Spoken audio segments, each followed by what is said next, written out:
2018 Toyota Seahir's exterior styling is very aggressive. The compact crossover is sharply angled and steeply raked with bulging wheel arches. However, closer observation reveals that there is a curvaceousness to the design that also makes it look a bit fun and approachable with its grumpy cat face and rounded silhouette. I get hints of Hyundai's Veloster in details like the windswept headlamps and VW's Beetle in the flared haunches. The trapezoidal rear door handles tuck in the upper corner of the rear glass, making the crossover look like the coupe. Despite the steeply angled roofline, there's a reasonable amount of headroom on the second row. There's not an angle at which you can view the CHR where it looks boring, though there are a few unflattering ones. In profile, for example, the long front overhang is plainly obvious, sort of spoiling the sporty wheels at the corner aesthetic. But overall, I enjoyed the high level of curb appeal.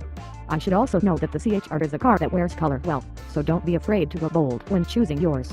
Our example popped in Blue Eclipse Metallic, but the ruby red pearl also looks pretty sweet. My personal favorite wild color is the optional radiant green mica with contrasting white roof. It stands all the way out in the crowd. Inside, some thought has gone into maintaining the high-style aesthetic, but the Seahir's low budget is more plainly felt.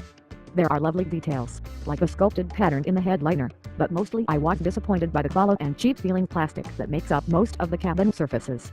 Despite the agro-futuristic look, the CHR is a surprisingly docile ride. Under the hood, a 2.0-liter four-cylinder engine makes just 144 horsepower and 139 pound-feet of torque.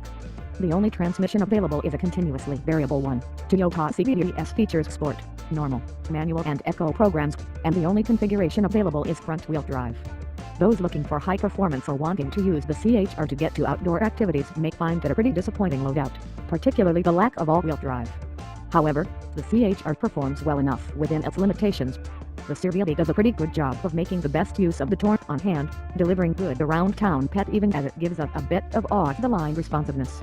Sure, it could use a bit more power, but the crossover feels adequate for commuting and running errands.